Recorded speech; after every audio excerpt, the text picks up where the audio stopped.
दूरियों सी जुदाइयाँ। सुबह का नाश्ता बनाते हुए रिया ज़्यादातर अपने पुराने दिनों में चली जाया करती थी।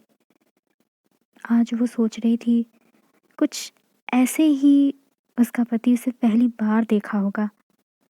शहर के सिविल लाइंस एरिया के एक कैफ़े के सामने एक बाइक आकर रुकती है। Black leather jacket, black jeans, white shirt, black boots पहने रिया उस पर से उतरी, हेलमेट हैंडल पर टांगा और तूफान की तरह कैफ़े में घुस गई। गुस्से में लग रही थी, नाक चढ़ी हुई, आंखें सिकड़ी हुई। सामने की एक टेबल पर आकर दायां हाथ थप्प से मारकर सामने बैठे अजय से पूछा, ये क्या नया नाटक लगा रखा है तेरी फैमिली ने? ओह हाय, बैठो। बड़े प्यार से अजय ने उसका स्वागत किया। पर रिया, पहले ये बता, सगाई के 2 दिन पहले अचानक से एसयूवी मांगने का प्लान कहाँ से उपज गया तेरे खानदान के दिमाग में? रिया, चिल्लाओ मत, सब देख रहे हैं। इससे पहले कि अजय कुछ आगे बोल पाता, रिया फिर से उस पर हावी हुई। अरे पहले तुम ये बताओ, तुम्हारी माँ दान दान कहकर कौन सा माइंड गेम खेलना चाह रही है? तुम तुम बैठो, यहाँ बैठो, शांत हो जाओ, लो पानी पियो। अजय ने पानी का गिलास आगे किया। रिया ने उसे झटके में उठाया और 1-2 घूंट में पूरा पी गई। उसके शांत हो जाने के बाद अजय ने उसे समझाने की कोशिश की। देखो रिया, शादी में तो लेन देन होता ही रहता है।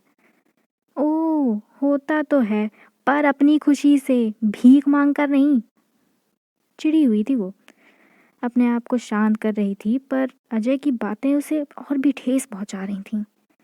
कम से कम अजय को तो उसके पक्ष को समझना चाहिए था, पर वो अपने माँ बाप को सही ठहराने में ज़्यादा मगन था।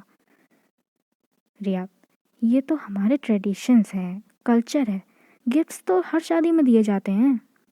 ये तुम डिसाइड करोगी कि तुम्हें कौन सा और कैसे प्राइस टैग वाला गिफ्ट चाहिए? क्या हो क्या तुम ब्रिटेन की महारानी? रिया, कम से कम गिफ्ट तुम्हारे फैमिली स्टेटस के हिसाब से तो होना चाहिए। मेरे फैमिली स्टेटस के बारे में तो तुम कुछ भी मत बोलना। मेरे मम्मी पापा ने अपने ही स्टेटस के हिसाब से बहुत कुछ दिया है। रिया ने अजय के हाथ पर हाथ रखकर उसे समझाया। अजय, हमारी हमारी अरेंज्ड मैरिज हो रही है और इसीलिए ये सब डर्टी पॉलिटिक्स रिश्ते में खटास बहुत जल्दी आ जाएगी यार। देखना, कुछ भी ऐसा मत करना कि बाकी ज़िंदगी के लिए मुंह न छिपाकर सामने आना पड़े।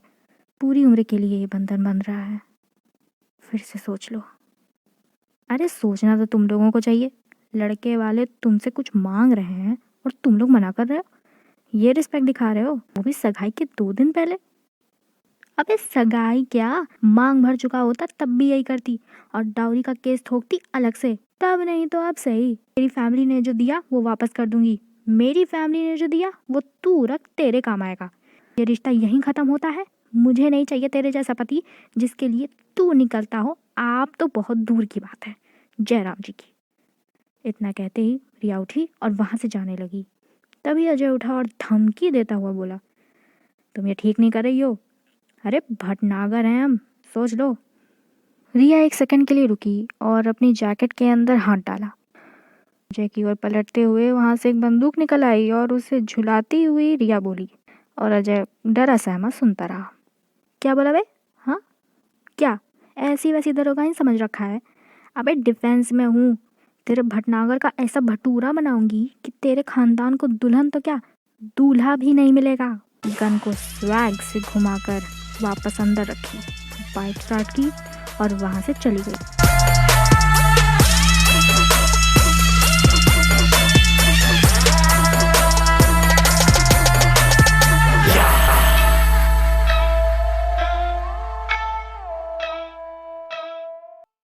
कैफे में जो खामोशी थी उसको तोड़ती हुई एक हंसी सबका ध्यान अपनी ओर खींचती है।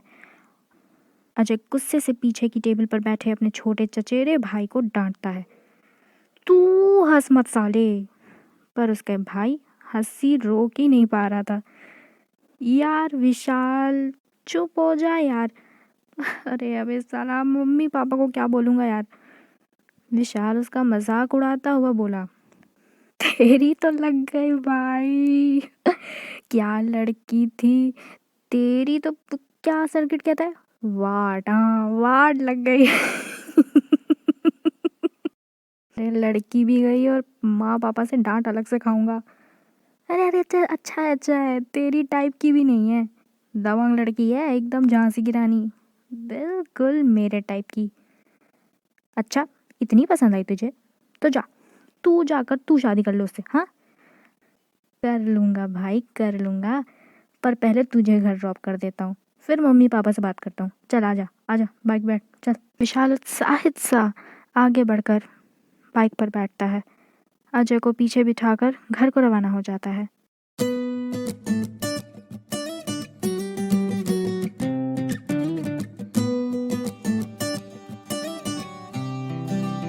उस दिन पहली बार विशाल ने रिया को देखा था। उसे लव एट फर्स्ट साइट हो गया था। और क्यों नहीं, रिया की साइट भी बड़ी इनसाइट थी। रिया को तो पता भी नहीं था कि उसे कोई देख रहा था, और इसे वो इतनी पसंद आई थी कि उसने अपने माता पिता से उसके घर रिश्ता भेजने की भी बात कर ली थी। रिया तो अभी अभी टूटे रिश्ते से अपसेट थी। उसे इस बात का पता दूसरे दिन चला जब विशाल के ताया जी विशाल और उसके माता पिता रिया को देखने आए। रिया के पापा ने चाय का कप ताया जी की तरफ बढ़ाया। उन्होंने सर झुकाकर उस कप को थामा और बोले, मुझे दुख है कि हमारे बेटे का रिश्ता इस घर में नहीं हो पाया, मगर ये मेरा छोटा भाई है, ये उनकी धर्मपत्नी और ये उनका बेटा विशाल। ये आपकी बेटी के बारे में कुछ बात करना चाहते थे। विशाल की माँ आगे बढ़कर बोली, जी भाई साहब, दरअसल हमारे बेटे को आपकी बिटिया बहुत पसंद आई है। हम चाहते हैं कि रिया हमारे घर की बहू बने। रिया कमरे के बाहर दीवार से टेक लगाए उनकी बातें सुन रही थी। अच्छा बेटा, नाम क्या है आपका? रिया की माँ ने विशाल से पूछा। जी मेरा नाम विशाल भटनागर है, मैं भी डिफेंस में ही हूँ, डीआरडीओ के लिए काम करता था, वहीं से पोस्टिंग मिली है, अभी बैंगलोर में पोस्टेड हूँ। अच्छा बहुत बढ़िया, हमारी बेटी भी डिफेंस में ही है। रिया के मम्मी पापा ने उसकी तारीफ की, पर रिया के मन में जैसे कोई सस्पेंस थ्रिलर मूवी चल रही थी। इसको मैं पसंद कैसे आ गई एक झलक में, कैसे? छत पर जाते ही विशाल से पूछना चाहा कि मुझे कहाँ तुम देख लिए? सपने में आई, ऊपर से टपकी या धरती फाड़ कर निकली? लेकिन उससे पहले ही विशाल ने ईमानदारी से सब बताना शुरू कर दिया। कैफे में देखा था तुम्हें पहली बार, जब तुम अजय से झगड़ा कर रही थी, तब जिस तरह तुम उस पर टूट पड़ी, उसे समझाना चाह रही थी, और फिर वो लास्ट में bike dropping exit dialogue, you are just so hard to quit. कोई तुम्हें मना कर ही नहीं सकता था। मैं अपने लिए किसी को ढूंढ रहा था और तुम मिल गई। मुझे तुम पसंद हो, इसलिए मैं ये सब अच्छे से करना चाहता हूँ। तो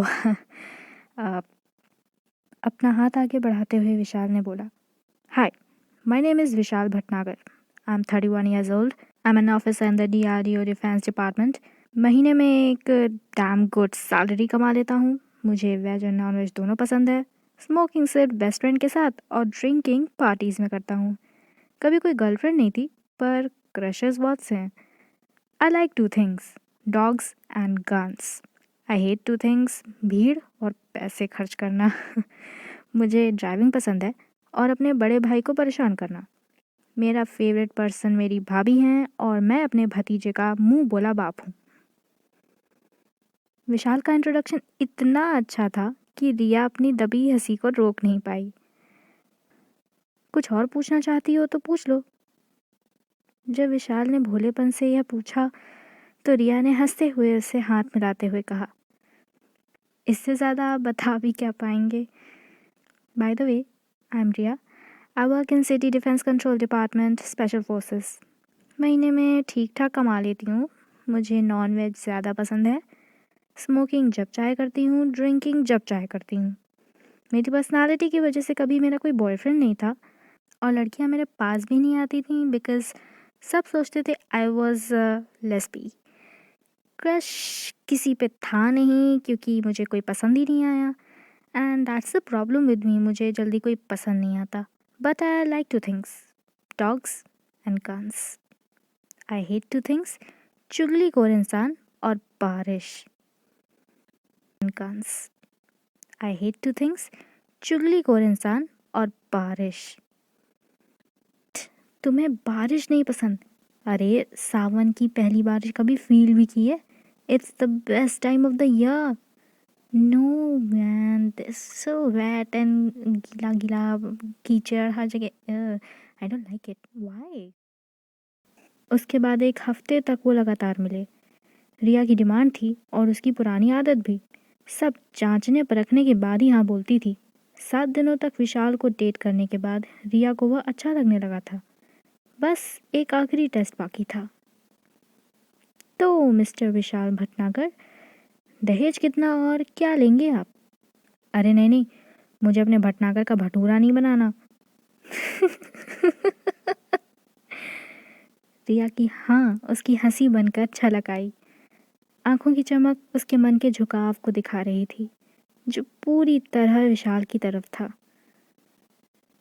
ये सब सोचते हुए वो आज में वापस लौट आई थी।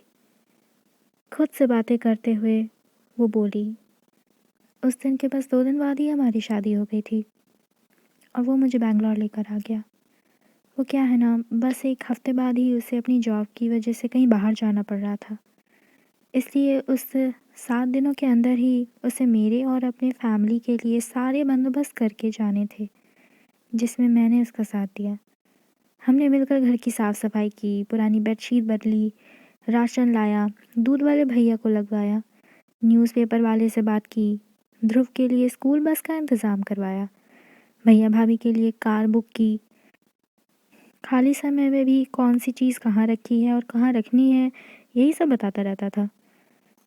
बस इतनी ही पर्सनल बातें हो पाई थी उन 7 दिनों में। इससे ज़्यादा तो शादी से पहले की थी हमने। शादी से पहले उन 7 दिनों में हमने एक दूसरे को ज़्यादा जाना था और ये 7 दिन भी पता ही नहीं चला कब निकल गए। और उसके जाने का समय आ गया। जाने से पहले उसने मुझसे बोला, फ़ोन पे बात होती रहेगी, स्मार्टफोन अलाउड नहीं है वरना वीडियो कॉल करता, पर तुम टेंशन मत लेना, अपने आप को प्रोग्रेसिव रखना, इसलिए मम्मी पापा को और बाकी सबको यहाँ पर बुला लिया है, तुम अकेली नहीं पड़ोगी। लेकिन अगर ज़्यादा तंग किया ना तो मायके चली जाना, बेस्ट होगा तुम्हारे लिए। मुझे कहीं नहीं जाना है, मुझे यहीं रहना है, आपके घर में।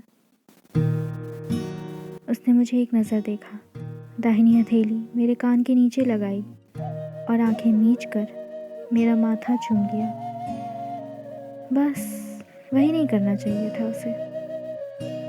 आज उसके गए हुए 3 महीने हो गए। वो गया तो साथ में ब्लैक लेदर जैकेट और ब्लैक जीन्स पहनी रिया जो बाइक चलाती थी, उसे भी साथ ले गया।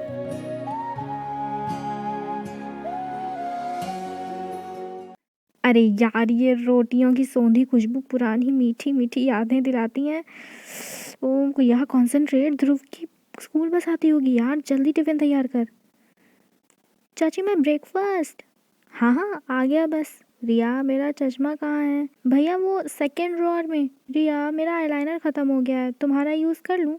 भाभी मैं आईलाइनर यूज़ नहीं करती। अजीब लड़की है, आईलाइनर यूज़ नहीं करती। अब क्या बताऊँ भाभी को, आईलाइनर्स क्या, हर तरह के कॉस्मेटिक का सेट है मेरे पास। एक से एक बढ़कर साड़ियाँ, ऐसी ड्रेसेस जो एक नज़र में पसंद आ गई थीं, हर तरह के झुमके जो कानों में सजने के लिए छनक रहे थे, एक पायल जो मम्मी जी ने दिलाई थी, एक डायमंड ब्रेसलेट है जो विशाल ने सबसे छिपकर मुझे गिफ्ट किया था। पर ये सब किसके लिए पहनूं? कोई है ही नहीं जो मुझे वैसी वाली नज़रों से देखे। कोई है ही नहीं जिसे मैं ये सब दिखाने के लिए पहनूं, जिसे मैं दिखाना चाहूँ। वो तो चला गया है। चाची चाची स्कूल बस आ गई। डैम, फिर खो गई मैं इन बातों में। ओह, मैंने कहा था मुझे किस नहीं करना चाहिए था उसे। अब देखो मुझे क्या हो रहा है। ध्रुव के साथ मैं स्कूल बस की ओर भागी। उसे उठाकर मैंने बस पर चढ़ाया। बाय बाय चाची। ओह नो मिसेस कपूर, निकल निकल निकल रिया निकल। हेलो बेटा बेटा, hello, good morning Mrs Kapoor. कैसी हो बेटा? अच्छी हूँ आंटी। और विशाल कैसा है? अब वो दुबई में वकेशन कर रहा है या पाताल में भूत जगा रहा है? तो उससे क्या लेना देना चुड़ैल? ये कहना चाहती थी मैं, पर नहीं कह पाई। अच्छा है आंटी जी, ठीक है। अच्छा, वापस आ गया? नहीं, अभी नहीं। आ जाएगा, हाँ, आ जाएगा। अच्छा aunty, I need to rush, हाँ, देर हो रही है। ओके ओके ओके बेटा, ओके। हाँ, वेल, ये थी मिसेस कपूर, हमारी कॉलोनी की जेम्स बॉन्ड। किस घर में क्या चल रहा है, कैसे चल रहा है, क्यों चल रहा है, कौन चला रहा है, इन्हें सब पता होना चाहिए ताकि सही समय आने पर ये सबकी मार सकें। रिया, मैं निकल रही हूँ, चलिए, भाभी ने आवाज़ लगाई। रिया बेटा, ये पीली दवाई है या फिर दूसरी वाली खानी? पापा जी, रोज़ बताती हूँ आपको, ये वाली है, ये खाइए। एक्चुअली ये सब रोज़ की बात है। किचन की खटपट, स्कूल बस की झड़झड़, दवाइयों की चिड़चिड़, इन्हीं सब आवाज़ों में मेरी सुबह शुरू होती है। फिर ऑफिस पहुँचती हूँ तो व्हाट द हेल रिया, अभी तक तुमने एक ईमेल नहीं भेजा है? How careless of you. Sorry boss, but what sorry, what sorry? इससे पहले मैं कुछ कह पाती, विवेक सहानी माय बॉस मुझ पर टूट पड़े। डू यू थिंक इस कंट्री का डिफेंस सिस्टम तुम्हारे एक सॉरी पर रुका रहेगा? No, it will move on to the next candidate जो तुमसे भी ज़्यादा रिस्पॉन्सिबल और डिजर्विंग होगा। सर, एक तो आप एक फील्ड ऑफिसर से ऑफिशियल पेपर वर्क करवा रहे हैं, ऊपर से आप इस लो ऑफिस से खटारा कंप्यूटर को रिपेयर भी नहीं करवा रहे हैं, सारा 2 दिन से मरा पड़ा हुआ है। मैं ये सब कहना चाहती थी, पर सर एक्चुअली कंप्यूटर ख़राब था, इंजीनियर 2 दिन से होल्ड पर रखा है, इसमें सारे इम्पोर्टेंट डॉक्यूमेंट्स थे, इसलिए मैंने अपनी पॉकेट से पे करके लोकल रिपेयर शॉप पर दे दिया है। आज दोपहर तक ठीक हो जाएगा, फिर मैं ज़रूर भेज दूँगी email. You better do that quickly. बस, फिर पॉकेट्स में हाथ डाले और चले गए। अब यार प्रॉब्लम क्या है इसकी, जब देखो तब काटने को दौड़ता है। वेल, 1 बजे तक घनघोर बिजी रहने के बाद मैं रिपेयर शॉप पे गई, कंप्यूटर कार में लोड किया, ऑफिस आई, उसे सेट किया, ईमेल भेजा और 3 बजे तक घर वापस आ गई। क्या जॉब लाइफ है मेरी। ये करियर लिया था सोचकर कि मस्त सीबीआई जैसे केस सॉल्व करूँगी, पर यहाँ तो दबंग के सलमान खान से भी बुरी हालत है। My professional and personal life sucks. This is it, it is as simple as this. Car drive करते हुए यही सब सोच रही थी। घर पहुंची तो माँ पापा अभी तक खाना नहीं खाए हुए थे। आपने खाना क्यों नहीं खाया है अभी तक? तुम्हारा इंतज़ार कर रहे थे। वैसे भी तुम्हारे पापा इतने फ्रूट्स खिला देते हैं कि भूख ही नहीं लगती। अब खैर, तुम फ्रेश होकर आओ, सब साथ में मिलकर खाते हैं। इतना ख्याल तो मेरे पेरेंट्स ने भी नहीं रखा था। हाँ, वेल, मैं फ्रेश हुई, अलमीरा से फ्रेश कपड़े निकाली, बाल गीले थे, बदन पर लपेटी तौलिया निकालनी चाहिए तो सामने विशाल की फ़ोटो दिख गई। पता नहीं क्यों, पर मैंने उसकी तरफ पीठ कर ली और फिर बाल सुखाए। बहुत बुरा असर हुआ था उसकी लास्ट किस का मुझ पर। आखिर पहली बार किसी लड़के ने मुझे किस किया था, वो भी इतनी लगाव, इतना प्यार, इतनी रिस्पेक्ट, इतनी केयर भरी किस। मैं खाना खाने बाहर आई, तभी ध्रुव की स्कूल बस की आवाज़ आई। वो वापस आ गया था। मैं उसे शावर के लिए ले गई। चाची, आपको पता है आज मेरा ब्रेकअप हो गया। तुम्हारी गर्लफ्रेंड है? हाँ, वो मेरे पीछे बैठती है। उसने मुझसे सेकंड क्वेश्चन का आंसर मांगा, मैंने नहीं दिया तो उसने कट्टी कर ली। अच्छा, so she was cheating on you. इस घर में मेरा एंटरटेनमेंट ध्रुव ही था। उसकी मासूम बातें हमेशा हंसाती थीं। विशाल ध्रुव का मुंह बोला बाप था और मैं उसकी मुंह बोली माँ बनने लगी थी। वह मुझसे ऐसी बातें शेयर करता था जो अपनी माँ से भी नहीं करता होगा। इस बच्चे के आगे पीछे मेरा आधा दिन कट जाता था। उसका homework, projects, SUPW, test, tuition homework सब मैं देखती थी। ये सब करते करते 7 बज जाते थे। फिर मैं किचन में घुस जाती, भाभी के साथ खाना बनाती, सबको खिलाती, फिर खुद खाती, बर्तन मांजती, किचन साफ करती और कमरे में आकर बिस्तर पर फैल जाती। तब जाकर विशाल का कॉल आता। हेलो। हाय, कैसे हो? ठीक हूँ। तुम? ठीक हूँ। और बाकी सब बिजी हैं अपनी अपनी लाइफ्स में। और तुम? मैं मैं भूल गई। तो याद क्या है वही बता दो। आप, पहली मुलाकात और आखिरी, बस। वो चुप था। शब्द नहीं होंगे उसके पास। शायद उसकी हालत भी मेरी जैसी थी।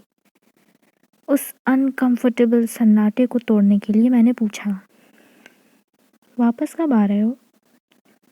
पता नहीं। हाँ, वो तुम्हें बताना था कि अब फ़ोन पे बात नहीं हो पाएगी। हम सबके सेल फोन्स ले लिए जाएंगे। क्या? फिर वापस कब करेंगे? पता नहीं, शायद कुछ हफ्ते, महीने या साल। साल लग जाएगा? हाँ, वो मिशन अभी पूरा नहीं हुआ है ना, तो अ, जैसे ही पूरा होगा वैसे ही फ़ोन वापस भी कर देंगे और तुम्हारा विशाल भी वापस कर देंगे। मेरा गला भर आया था, आंखों से आंसू भी नहीं गिर रहे थे, बस नम कर गए। विशाल फिर चुप हो गया था। मैंने भी कुछ नहीं कहा। आखिर वो भी क्या कह देता और मैं भी क्या बोलती। रिया, कुछ तो बोलो, मेरा दिल बैठा जा रहा है यार। नाराज हो? जल्दी आना और जिंदा आना, बस यही कहना था। ऐसे ही कभी चुप रहकर कभी इधर उधर की बातें की हमने 1-2 घंटे तक। 2 बजने वाले थे। मेरी आंखों में नींदें जोरों से दस्तक दे रही थी। होठों से शब्द भी बड़बड़ा कर निकल रहे थे। अच्छा विशाल, मैं रखती हूँ, मुझे बहुत नींद आ रही है। ओके, अपना ख्याल रखना, ज़्यादा याद मत करना मुझे। ओके। ठीक है। अच्छा सुनो, मैं काम जल्दी ख़त्म करने की कोशिश करूँगा। And I love you. बस यही नहीं करना चाहिए था उसे। उसके बाद मैं सो तो गई, पर पूरी रात सपने बस उसी के आते रहे और जब आंखें खुली तो 1 साल बीत चुका था।